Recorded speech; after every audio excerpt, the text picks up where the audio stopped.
இன்னைக்கு நம்ம பார்க்க போறது மெசஞ்சர் அப்படின்ற Tamil movie. Short Flix OTT ஆப்ல அவைலபிளா இருக்கு. இந்த படம் ஒரு வித்தியாசமான பேய் படங்க. அதாவது இந்த எஃபியோட மெசஞ்சர் ஆப் அப்படின்ற ஒரு விஷயம் இருக்குல்ல, அதுக்குள்ள ஒரு பேய் புகுந்தா எப்படி இருக்கும் அப்படின்ற மாதிரியான ஒரு கற்பனை தான் இந்த கதை. வாவ், வாட் அ கிரியேட்டிவிட்டி அப்படின்னு தானே உங்களுக்கு தோணுது.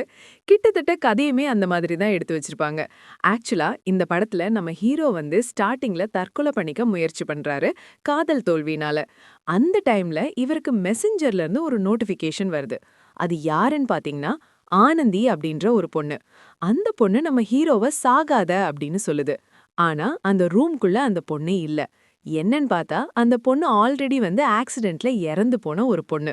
சோ அந்த பொண்ணுக்கு என்ன ஆச்சு, எதுக்காக நம்ம ஹீரோ லைஃப்குள்ள வருதுன்ற மாதிரி நிறைய விஷயங்களை சொல்லக்கூடிய ஒரு படம் தான் இந்த படம். இந்த படத்துல ரெண்டு விஷயங்கள் தான் ஒரு விதமான எக்ஸைட்மெண்ட்டை கிரியேட் பண்ணுச்சு. ஒன்னு அந்த பொண்ணு யாரு, இன்னொன்னு அந்த எஃபி மெசஞ்சர் ஆப்புக்குள்ள எப்படி வந்துச்சு. இந்த ரெண்டு விஷயங்களுக்கான அந்த விடை அண்ட் டீடைலிங் எல்லாத்தையுமே ஃபர்ஸ்ட் ஹாஃப்லயே ஆல்மோஸ்ட் சொல்லிடுறாங்க. அப்போ செகண்ட் ஹாஃப்ல என்ன காட்ட போறாங்க அப்படின்னு பாத்தீங்கன்னா, பேயோட நம்ம ஹீரோ குடும்பம் நடத்துறாரு. எப்படிடா அது சாத்தியம், அதுவும் பிசிக்கலா எப்படி அப்படின்னு நம்ம யோசிக்கும் போது அதுக்கு ஒரு சொல்யூஷன் பேயே தருது. அதாவது பேயோட க்ளோஸ் ஃப்ரெண்ட் ஒரு பொண்ணு இருக்கா, அந்த பொண்ணு உடம்புக்குள்ள பேய் புகுது. சோ அதுக்கப்புறம் நீ பிசிக்கலா வேணும்னா அந்த பொண்ணை யூஸ் பண்ணிக்கோ அப்படின்ற மாதிரி பேய் ஆப்ஷன் கொடுக்குது. நம்ம ஹீரோவே கேக்குறான், இதெல்லாம் தப்பு தானே அப்படின்ற மாதிரி. இல்ல, அந்த பொண்ணுக்கும் உன்னை பிடிக்கும் அப்படின்ற மாதிரி அந்த பேய் ஜஸ்டிஃபிகேஷன்லாம் கொடுக்குது. என்னடா ஒரு கண்கிராவியான லாஜிக் அப்படின்னு நம்ம யோசிப்போம்.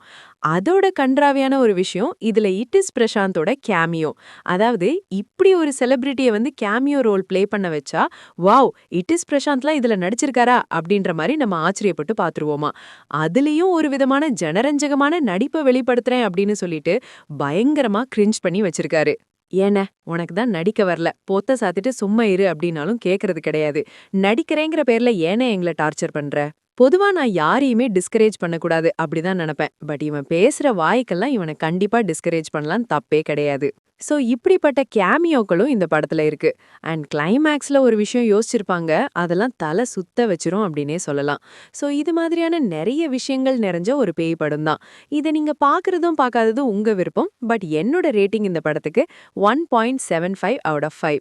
இதுல மைல்டா 2 லிப்லாக் சீன் வேற இருக்கு. சோ அதுக்கேத்த மாதிரி பிளான் பண்ணிக்கோங்க. இந்த மூவி ரிவ்யூ பிடிச்சிருந்தா ஒரு லைக் பண்ணுங்க, உங்க கருத்துக்களை கீழே கமெண்ட் பண்ணுங்க. இன்னும் movie studio film channel subscribe பண்ணலையா, உடனே சப்ஸ்கிரைப் பண்ணுங்க. அடுத்த ரிவ்யூவில் சந்திப்போம்.